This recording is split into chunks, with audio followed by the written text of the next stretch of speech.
Okay, kenapa lepas dah kenal produk digital tu, kita dah tak jual dah produk fizikal tu? Okay, Etsy ni korang kena faham, dia adalah produk, dia adalah marketplace. First of all, Etsy tu apa korang kena tahu tau. Untuk ramai yang tak tahu Etsy tu apa, dan untuk yang malas nak explore sendiri, okay, jangan marah, kita highlight malas tu.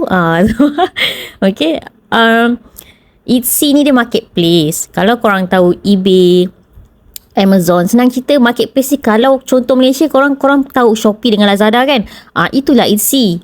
Cumanya kalau dalam international, marketplace sangat banyak. Etsy, eBay, Amazon, Gumroad, Teacher Pay Teachers, Creative Market. Guys, banyak gila. Cumanya kalau lah otak ni boleh dibahagi 10, orang kata 10 semua marketplace tu kita dah buka kan. Kalau kata tak payah, tak ada pilihan untuk tidur lah, boleh ada pilihan untuk tak tidur tu, menghadap PC je sehari, orang kata 100 jam macam tu. So itulah dia Etsy. Cumanya beza je macam Shopee, TikTok, semua tu benda tu dia limit. TikTok pun ada marketplace kan, Shopee marketplace, tapi limit dia Asia.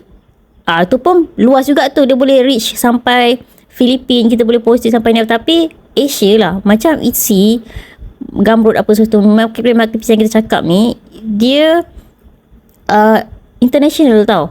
Korang punya produk tu, algoritma tu dia akan sampai kepada kadang-kadang negara-negara yang korang tak pernah terfikir. Arab Saudi patut tak terfikir pun. Sampai ke Canada, sampai ke orang apa lagi.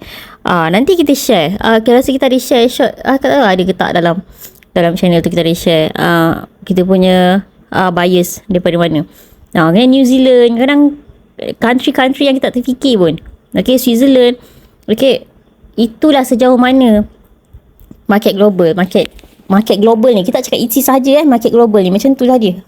Okay, so back pada kenapa tak jual produk fizikal. Sebab korang, produk sesama dalam, korang bayang kira kan kita selalu cakap, kadang-kadang ada yang tanya kita kan, kalau nak jual juga produk fizikal macam mana. Kita share advice kita. Kalau korang nak jual produk fizikal, jual produk yang korang boleh jual harga ribu-ribu. Kenapa? Satu, sebab shipping. Korang nak jual produk fizikal, satu, korang kena make sure produk tu korang boleh compete dengan. Korang bayangkan ni international tau. Kalau orang US, diorang nak postage barang diorang ke sesama US lagi murah daripada diorang beli daripada Malaysia. Kalau benda tu, faham tak maksud kita? Korang compare Shopee sendiri lah, bila korang shopping kat Shopee, barang banyak pada China lagi murah betul. Tapi kenapa ramai? Tapi ada juga shop yang daripada Selangor yang ada barang sama macam China. So korang akan pilih mana? Kalau nak cepat, of course korang akan pilih yang Selangor lah kan, kalau beza tak jauh banyak. So itulah maksud kita competition dia. Sebab tu kita tak prefer jual physical, sebab postage. Kecuali korang ada barang yang memang betul-betul unik. Contoh kita bagi contoh apa yang korang boleh jual. Kalau korang kreatif dari segi tu tak, barang-barang mengait, barang-barang sulam, which is orang-orang Mak Saleh ni international, diorang ni dalam dunia ni dia ada kolektor yang barang-barang antik macam ni. So kalau korang pandai lah barang-barang tradisional Malaysia ni, ya Allah, kalau lah ketupat tu boleh bukan frozen lah, boleh macam frozen, bagi dia tahan kulit anyam ketupat tu boleh tahan sampai sebulan 2 bulan kan. Kalau ada awet yang macam orang tu kita pun dah jual dah anyaman ketupat tu. Korang bayang, kita bagi idea tau. So that is example yang korang boleh bayangkan. So korang kena unik daripada kompetitor lain. Kena banyak yang ni nak cari idea, korang kena banyak scroll reels dekat Instagram. Mak Saleh global. Bukan Mak Saleh je, global, sebab kita cakap pasal kadang produk sampai Hawaii apa semua tu kan. So global ni korang kena rajin cari, kena tahu diorang ni melepak dekat mana. Buyers ni melepak kat mana. So back pada kenapa kita jual fizikal tu, yelah sebab kompetitor, korang nak compete kan. Lepas tu shipping korang. Kenapa kita kata kena jual barang ribu-ribu? Sebab daripada Malaysia, contoh, korang dah tahu, contoh lah macam tadi produk anyaman, katalah contoh produk anyam tu kan, bakul anyaman tu. So Mak Saleh datang sini pun diorang akan cari benda-benda macam tu tau, yang diorang takkan dapat dekat tempat luar negara lain kan, travelers. Kan, so instead of diorang travel, diorang kumpul benda-benda tu. Ada tau kolektor-kolektor macam ni. So contohlah barang tu, memanglah kat Malaysia kalau korang jual, korang kena jual murah lah sebab senang cari. Kalau benda susah cari, Mak Saleh bayar 1,000 pun diorang sanggup. Okay, kita bagi satu, sebab kita kenal ada seorang one of uncle yang kita kenal ni, dia pandai jahit barang kulit.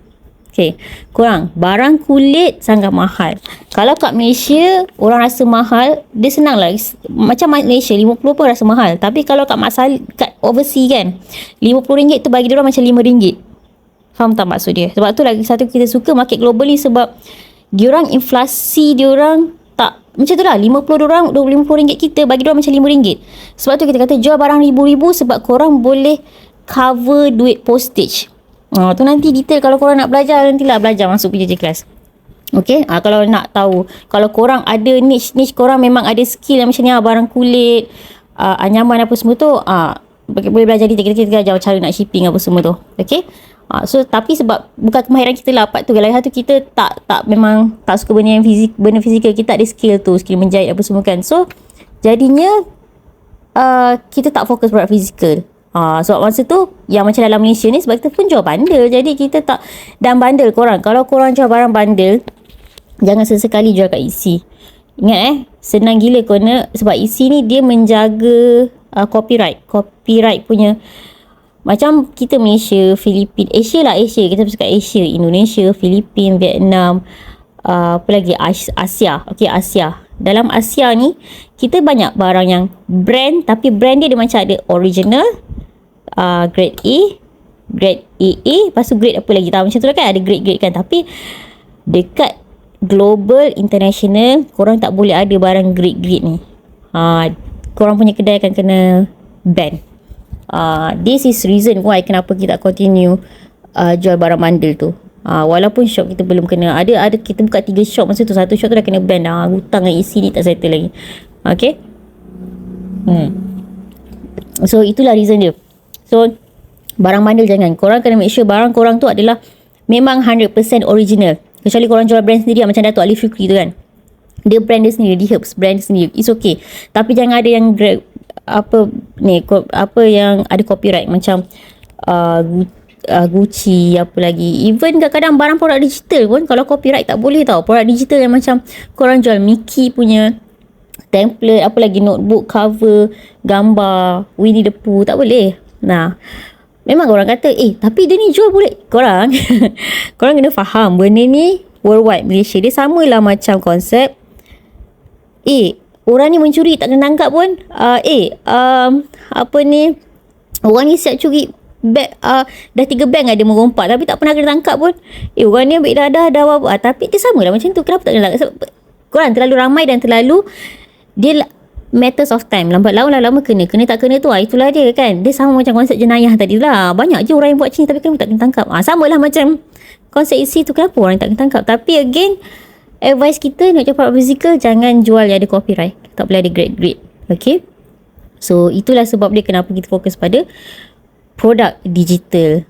Dan sampai sekarang, okay, korang mesti tertanya, dah 3 tahun letup hasil kan. Okay, kita nak share journey kita. Tak ada tapis-tapis, tak ada filter, real punya story. Dan korang akan dapat gambarkan sama ada isi ni sesuai dengan korang atau tak. Kita boleh cakap, sebab tu kita kan kalau share pasal isi, kita suka cakap isi ni bukan untuk semua orang. Kita sambung episod nombor 3.